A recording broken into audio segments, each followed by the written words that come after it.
وسلم پہ کیے، جو اصل ٹاپک کی طرف دوبارہ ہم آ جاتے ہیں۔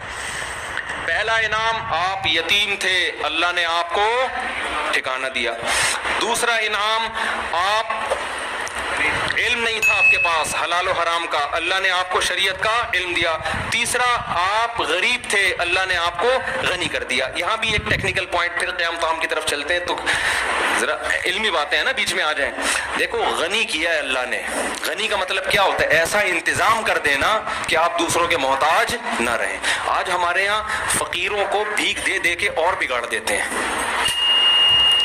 فقیروں کو بھیک دے دے کے، آپ تحقیق کرو کسی فقیر کے بارے میں، مستحق ہے نا، اس کو اسٹیبل کر دو۔ اور اگر آپ کو یہ اندازہ ہو جائے یہ کمبخت اسٹیبل ہونا ہی نہیں چاہتا ہے، اس کو لت پڑ گئی ہے، پھر مت دو اس کو۔ میرا بہت تجربہ ہوا ہے، کوئی نوجوان آیا بھیک مانگ رہا ہے، میں نے کہا کوئی بات نہیں، آپ کو کتنے پیسے چاہیے؟ جی 500 روپے چاہیے۔ میں نے کہا ہماری مسجد میں فرنٹ ایریا ذرا خراب ہوا ہے، اس کو تھوڑا صفائی کر دو، میں آپ کو 500 روپے دے دوں گا۔ ایسا غائب ہوا مارکیٹ سے شارٹ۔ اس کا مطلب یہ پروفیشنل بھکاری ہے، اس کو آپ 500 روپے دے کے غنی کر دو گے۔ اور زیادہ غنی کی ڈیفینیشن سمجھ میں آئی؟ مالدار ہونا نہیں ہے، غنی مستغنی سے نکلا ہے، بے پرواہ، کسی کی ضرورت نہیں ہے۔ ہمارے نبی غنی کرتے تھے لوگوں کو اور غنی بننے کی ترغیب دیتے تھے۔ مشہور واقعہ ہے نا، ایک شخص بھیک مانگنے کے لیے آیا، آپ صلی اللہ علیہ وسلم نے اس کو حکم دیا کہ گھر میں جو کچھ ہے لے کر آؤ۔ وہ برتن لے کر آیا، اس کو آپ نے بیچا، نیلام کیا، کلہاڑا دیا، کہا جنگلوں سے لکڑیاں کاٹ کے لاؤ بیچو۔ وہ لائے، 1 درہم کے 2 درہم، 2 کے 4 درہم ہو گئے۔ تو یہ نبی نے ان کو بھیک نہیں دی بلکہ ان کو کیا کر دیا؟ غنی کر دیا آپ صلی اللہ علیہ وسلم۔ تو معاشرے میں ایسے لوگوں کو تلاش کیا کریں جو اسٹیبل نہیں ہے، اور ان کو پراپر غنی کرنے کی کوشش کریں۔ بھیک دے دے کے نوجوانوں کو بگاڑیں مت۔ وہ سٹے لگا، جب محنت کر کے پیسہ کمائے گا تو سٹوں پہ ضائع نہیں کرے گا، گٹکوں پہ ضائع نہیں کرے گا وہ۔ تو میں یہ عرض کر رہا تھا، اللہ نے اپنے حبیب صلی اللہ علیہ وسلم پہ 3 انعامات بتائے۔ یتیم تھے، ٹھکانہ دیا، غریب تھے، غنی کر دیا، اور علم نہیں تھا، اللہ نے آپ کو کیا دیا؟ علم۔ اللہ نے یہ 3 بڑے بڑے انعامات بیان کر کے اللہ نے نبی صلی اللہ علیہ وسلم کو حکم دیا کہ ان تینوں انعامات کا آپ شکر ادا کریں۔ ان تینوں انعامات کا آپ کیا کریں؟ شکر ادا۔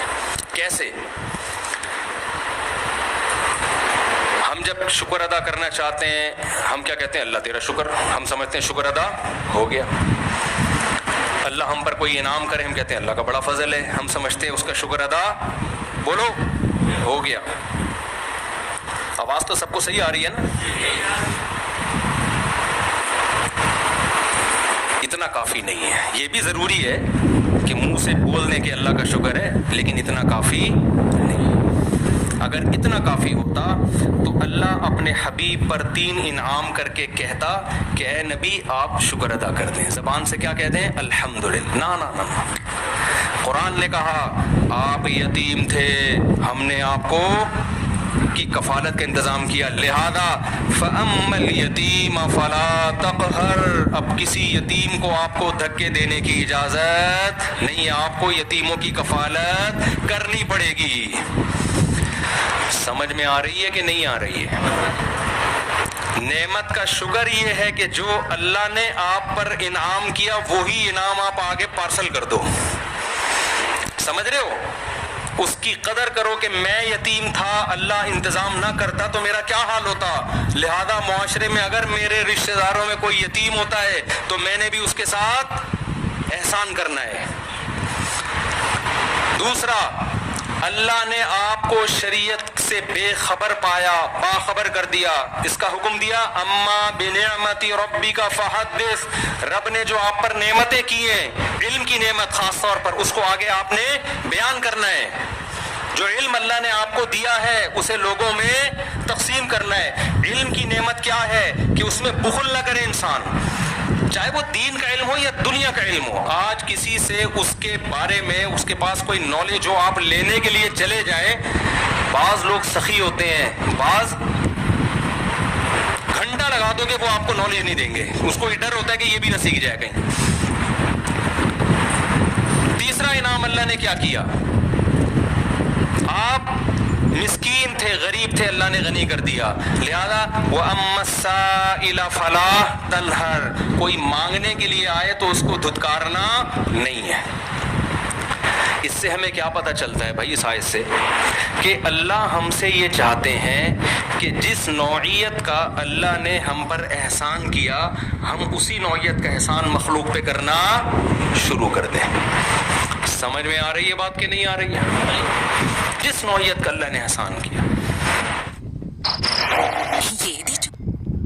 دوسری جگہ بھی ہے قارون کے بارے میں. موسیٰ علیہ السلام نے قارون سے کہا احسن کما احسن اللہ الیک، تجھے اللہ نے بے تحاشا دولت دی ہے، اتنی دولت کہ لتنوء بالعصبۃ اولی القوہ، ایک بہت بڑی جماعت اونٹوں پہ چابیاں لے کے چلا کرتی تھی خزانوں کی، اتنی زیادہ دولت دی ہے. تو جب تجھے اللہ نے اتنی دولت دی کہ تجھ پر احسان کیا ہے تو تو بھی اللہ کی مخلوق پر احسان کر. اگر کوئی دولت مند تاجر اپنی دولت پر سانپ بن کے بیٹھ جاتا ہے، بخل کرتا ہے، زبان سے کروڑہا گنا کہتا رہے کہ اللہ کا دیا میرے پاس بہت کچھ ہے، لیکن اللہ اتنی بات کو شکر ماننے کے لیے تیار نہیں ہے، اس کو اپنی دولت میں غریبوں پہ خرچ کرنا پڑے گا. سمجھتے ہو کہ نہیں سمجھتے ہو؟ تو میں اور آپ اللہ کے احسانات کے سمندر میں ڈوبے ہوئے ہیں. ہمیں دیکھنا ہے دائیں بائیں.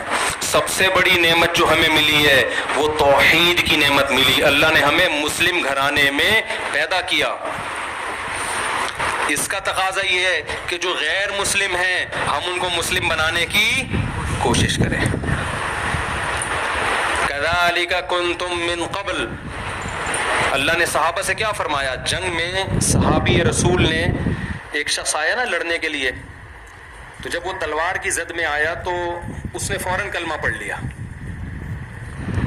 تو صحابی رسول نے اس کو قتل کر دیا کہ یہ تو موت کے ڈر سے کلمہ پڑھ رہا ہے.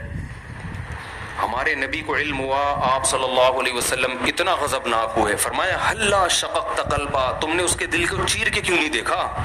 تم کیسے کہہ رہے ہو کہ تلوار کے ڈر سے کلمہ پڑھا ہے؟ اس پہ قرآن کی آیت نازل ہوئی کذالک کنتم من قبل، اے ایمان والو تم بھی تو پہلے کافر تھے، اللہ نے اپنے فضل سے تمہیں کیا کیا؟ مسلمان بنا دیا. اب تم کسی کافر جو مسلمان ہو رہا ہے اس کے ساتھ ایسا سلوک کیوں کر رہے ہو؟ کیوں ایسا سلوک کر رہے ہو؟ تو اللہ نے آپ کو اسلام کی نعمت دی. اس نعمت کا تقاضا کیا ہے؟ اس اسلام کو دنیا میں پھیلانے کی کوشش کی جائے. اللہ نے آپ کو داڑھی رکھنے کی توفیق دی. اس نعمت کا تقاضا کیا ہے؟ کہ دوسروں کو بھی ہدایت کی کوشش کی جائے. اللہ نے آپ کو مال دیا. اس نعمت کا تقاضا یہ ہے کہ اس مال کو لوگوں پہ خرچ کی، دوسروں کو بھی مالدار بنانے کی کوشش کی جائے. اللہ نے آپ کو کوئی خاص علم دیا، ہنر دیا، اس کو اپنے پاس رکھ کے مت بیٹھو، اس علم کو لوگوں میں ڈیوائڈ کرنے کی کوشش کرو. بخیل اور کنجوس آدمی کیا کرتا ہے؟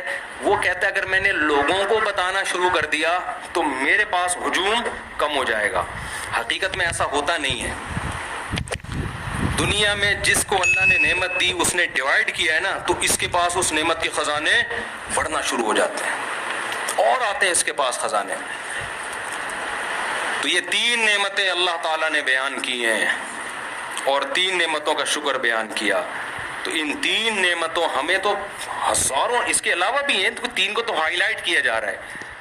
تو آج سے اس بات کا عزم کریں، محاسبہ کریں، بیٹھیں دیکھیں کون کون سے انعامات. ہم جو مصیبتیں ان کو تو سوچ رہے ہوتے ہیں، جو انعامات ہیں ان کو نہیں سوچتے. حضرت مولانا اشرف علی تھانوی رحمہ اللہ تعالیٰ کو ڈاکٹر عبدالحی صاحب رحمۃ اللہ تھے غالباً، انہوں نے خط لکھا اپنے شیخ کو نا، پیر و مرشد کو. خط کیا لکھا کہ حضرت یہ پریشانی ہے، یہ ڈاکٹر عبدالحی صاحب کا واقعہ ہے، پریشانی ہے، یہ پریشانی ہے، یہ پریشانی، آپ دعا فرمائیں دعا فرمائیں، یہ پریشانی یہ پریشانی. تو انہوں نے نیچے لکھا کہ بہت افسوس کی بات ہے کہ ساری پریشانیاں ذکر کر دیں، اللہ کی نعمتوں کا تذکرہ نہیں کیا. پہلے زمانے میں نا جو آپ کو اس طرح آپ کی اصلاح کرے اس کو پیر و مرشد کہا جاتا تھا. آج کل